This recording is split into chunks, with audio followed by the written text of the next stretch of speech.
Baik, sebelumnya Assalamualaikum warahmatullahi wabarakatuh. Perkenalkan, nama saya Septian Agus Hermanto. Di sini saya sebagai pelaku usaha Prima Rasa yang produksinya adalah jenang kerasian utamanya itu. Di samping itu kami juga memproduksi madu mongso dan permen tape, juga ada wajik ketan juga, seperti itu, Mas.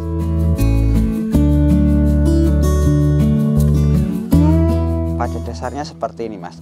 Usaha jenang kerasian yang kita bangun ini awal mula itu dari usaha turun-menurun dari eyang saya, Ibu Hajah Praptoswarno, yang beliau itu memprakarsai usaha jenang kerasian ini dulu dari tahun 1960-an. Kemudian ibu saya itu menjadi generasi yang kedua merintis usaha ini dulu di tahun 2008. Awal mula itu ibu saya juga sebagai pegawai ataupun karyawan dari simbah saya. Namun demikian, seiring berjalannya waktu, ibu saya akhirnya bikin usaha sendiri dengan support dari eyang saya. Akhirnya di tahun 2008 itu ibu saya memutuskan untuk membuat sendiri usaha jenang kerasian ini dengan nama Prima Rasa, yang mana sekarang itu usaha ini kami jalankan hingga saat ini. Kurang lebih sudah hampir 18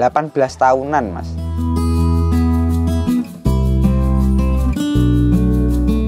Awal mula merintis memang kendala yang dihadapi itu sangat besar sekali. Salah satunya yaitu juga paling utama itu diremehkan dengan orang. Kemudian pemasarannya bisa buat tapi nggak bisa menjualnya, itu salah satu kendala permasalahan yang kami hadapi. Kemudian juga terkait dengan modal usaha, karena kita harus membeli beberapa alat untuk membuat jenang kerasian ini. Yang utama yaitu mesin untuk parut kelapa dan mesin untuk membuat tepung beras ketannya. Di situ memang awalnya kami tidak punya mesin itu, jadi dari awal kami memang nunut, istilahnya itu nunut marut dan giling kelapa itu dulu di tempat simbah. Hingga berjalan beberapa waktu itu kita bisa menabung untuk membeli mesin sendiri. Kemudian selanjutnya permasalahannya itu terkait pemasaran. Kami awalnya memang keliling-keliling di toko-toko kelontong-kelontong, di pasar-pasar. Mereka meremehkan hasil produksi kita, memang karena produksi kita baru, jadi belum dikenal oleh beberapa orang, jadi agak sedikit diremehkan. Ini produk apa, tahan lama atau tidak, enak atau tidak, itu masih belum dikenal, jadi belum laku. Dari yang pertama itu kita bikin 15 kilo itu dalam waktu seminggu, 15 kilo itu dulu belum habis, karena memang betul-betul pertama kali kita buat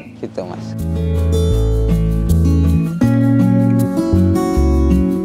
Jadi kami itu produksi pokoknya memang jenang sama kerasian yang menjadi produk unggulan dari kami, di mana jenang itu adalah beras ketan, kemudian gula Jawa dan kelapa yang kita ambil sebagai santannya, sebagai bahan dasar untuk pembuatan jenang. Tetapi orang itu juga melihat jenang yang kami produksi ini layaknya jenang dodol, jenang Garut, tetapi memang beda, prosesnya pun beda. Jadi kami bisa dibilang jenang alot itu memang dari Jawa gitu. Kemudian kalau kerasian itu kurang lebih juga bahan bakunya sama dengan jenang, tetapi beras ketannya itu kita sangrai dulu untuk digoreng pakai pasir untuk dijadikan tepung beras, tepung untuk kerasian gitu, Mas.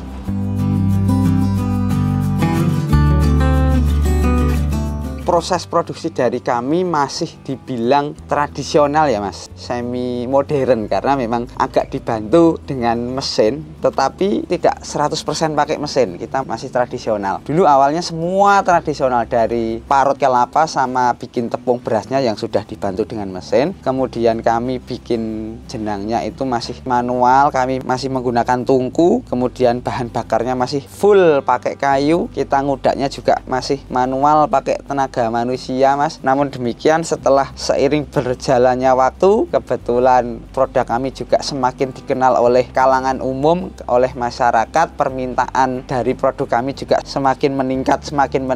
Kita juga akhirnya memutuskan untuk menggunakan alat bantu, yaitu mesin untuk pengudak jenang. Tetapi itu juga tidak kita gunakan full 100%, karena memang kita memasak itu harus ditunggu dulu sampai jenang itu setengah setengah matang, baru nanti kita pindahkan ke mesin untuk membantu mempercepat produksi saja. Kalau semua dari awal langsung kita masukkan ke mesin, itu dulu pernah kita coba, tetapi memang hasilnya itu tidak bisa maksimal, hasilnya itu kurang enak. Jadi memang lebih enak kalau dengan menggunakan bahan bakar kayu, Mas. Jadi kita masak full semua pakai tradisional. Kita masak santan itu ditungku pakai bahan bakar full kayu hingga menjadi adonan jenang. Kita masih manual ngudaknya, itu juga masih pakai kayu. Nanti kalau sudah setengah mateng, kurang lebih ditunggu itu sudah 2 jam, itu baru nanti kita pindah ke mesin. Dan di mesin nanti kurang lebih juga prosesnya 2,5 sampai 3 jam lagi baru nanti mateng, Mas. Kurang lebih seperti itu dengan bahan dasar kelapa untuk kita ambil santannya, kemudian beras ketan untuk kita jadikan tepung, dan gula Jawa merah, Mas.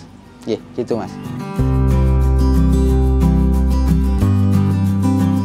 Karena di produksi kami itu ada beberapa momen seperti sekarang di musim mau lebaran di bulan Ramadan, itu memang permintaan itu sangat tinggi sekali, bahkan kita itu tidak mampu, sekali lagi bahkan kita itu tidak mampu untuk memenuhi semua permintaan, Mas. Kemudian seperti pada saat momen liburan itu juga momennya bagus, permintaan juga tinggi. Yang agak menurun itu memang kondisi pada saat awal masuk sekolah itu agak turun produksinya, Mas. Kalau bicara rata-rata harian, Mas, kalau tidak musim liburan atau musim bulan Ramadan, kapasitas kita saat ini bisa kurang lebih 2-3 kuintal per hari. Tapi kalau momen-momen seperti ini bisa 5-6 kuintal per hari, Mas. Bisa 2-3 kali lipatnya permintaan, Mas.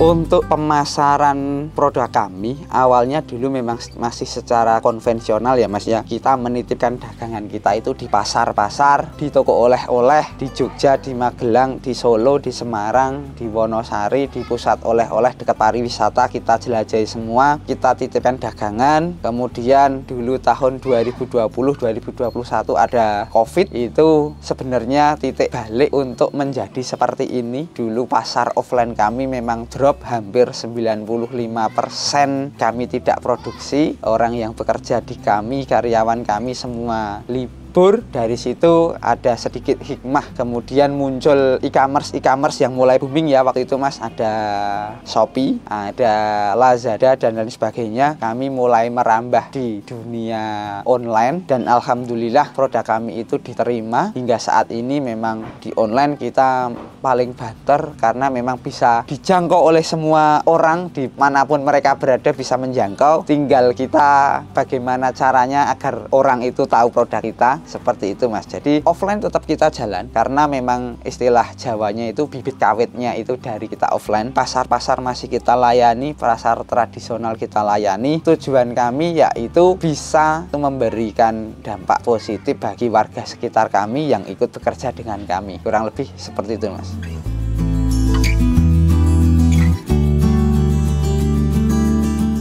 Ini sedikit cerita, Mas, dari ibu saya itu. Kalau di Primarasa itu tidak ada yang namanya istilah karyawan, Mas. Jadi di sini kita bekerja bareng, tidak ada namanya karyawan, tidak ada bos istilahnya. Di sini kita sama-sama nyambut gawe bareng, bekerja bareng. Ada sisa sedikit kita makan sedikit, ada sisa banyak kita makan banyak. Seperti itu istilahnya dari ibu saya, Mas. Khusus untuk di bulan ini kita dibantu kurang lebih 20-an orang, Mas. Yang di belakang itu ada yang di dapur, yang membuat rasian dan yang membuat jenang itu ada 5 orang. Kemudian yang goreng beras ketan di sangrai itu ada 1 orang. Kemudian yang di depan yang packaging itu ada sekitar 14 orang, Mas. Jadi kurang lebih 20 orang. Terkait sertifikasi yang sudah kita punya, Mas, itu alhamdulillah sudah komplit semua. PRT sudah ada, halal pun juga sudah ada, Mas. Terkait legalitas produk kami sudah terdaftar semua, Mas. Sudah legal semua, Mas. Sudah berizin semua, istilahnya seperti itu, Mas.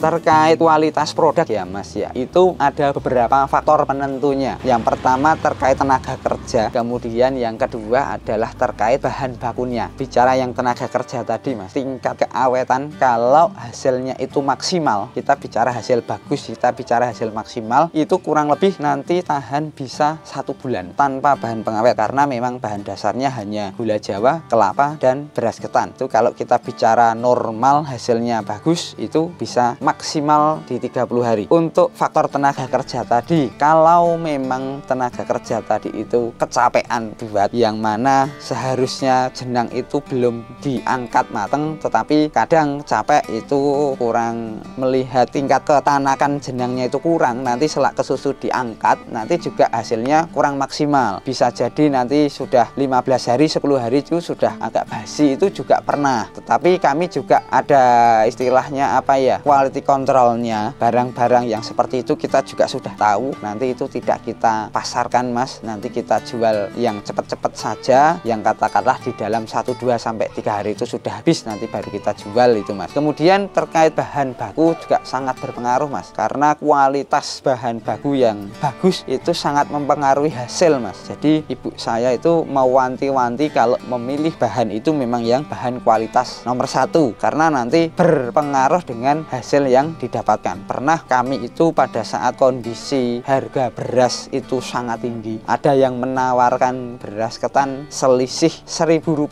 dari yang biasa kita ambil, tetapi hasil yang didapatkan juga malah tidak maksimal. Nanti istilahnya hasilnya itu kita tidak puas dengan bahan yang itu, sehingga mempengaruhi tingkat keawetan produk kami Mas. Yang ketiga itu juga faktor kebersihan alat, kebersihan bahan, kebersihan tempat, itu juga nanti akan mempengaruhi tingkat keawetan dari produk kami Mas.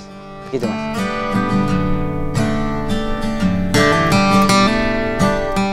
Kalau menurut simbah saya dulu itu ada istilah rezeki itu tidak bakal tertukar. Memang kompetitor itu banyak di pasar, itu saling menjatuhkan itu sangat-sangat biasa antar bakul. Tetapi juga kita yang penting menjaga kualitas, servis kita tetap nomor 1 terhadap pembeli kita. Servis itu sangat nanti berpengaruh, kualitas produk kami harus dijaga. Nanti orang itu akan menilai sendiri, para pembeli itu akan menilai sendiri mana yang bagus, mana yang tidak. Mereka yang akan menilai, rajanya itu adalah mereka. Kemudian harapannya juga usaha kami bisa semakin besar. Kemudian dengan adanya Prima Rasa, orang-orang di sekitar kami bisa dibilang 20 orang bisa bekerja sama dengan kami, mencari rezeki bersama. Kami juga sangat senang sekali kalau usaha kita laris, mereka tetap bisa bekerja, tetap bisa mendapatkan uang untuk kehidupan sehari-hari. Itu salah satu kebanggaan dari kami, dan harapannya usaha kami bisa semakin besar dan bisa semakin bermanfaat untuk orang banyak. Dan kami pun tidak melarang kalau memang orang mau belajar berusaha membuat jenang kerasian, itu juga malah kami terbuka. Harapannya jenang kerasian itu semakin dikenal oleh masyarakat umum di luar sana, di luar daerah kami, karena supaya tahu kalau di Magelang itu ada makanan ataupun oleh-oleh yang namanya jenang kerasian semakin dikenal. Kurang lebih seperti itu Mas.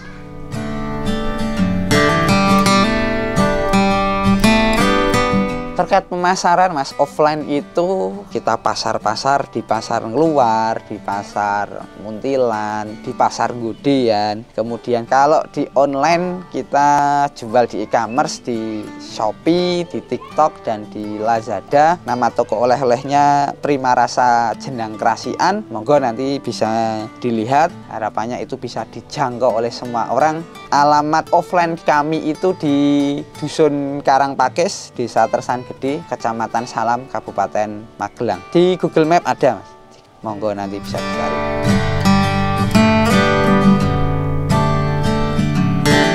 Prinsip dalam usaha ini yang penting kita tetap rendah hati sama orang, tetap memberikan manfaat kepada orang lain. Mungkin itu dari kami Mas, mungkin ada kekurangan, ada salah kata dari kami. Saya mohon maaf, saya akhiri. Wassalamualaikum warahmatullahi wabarakatuh.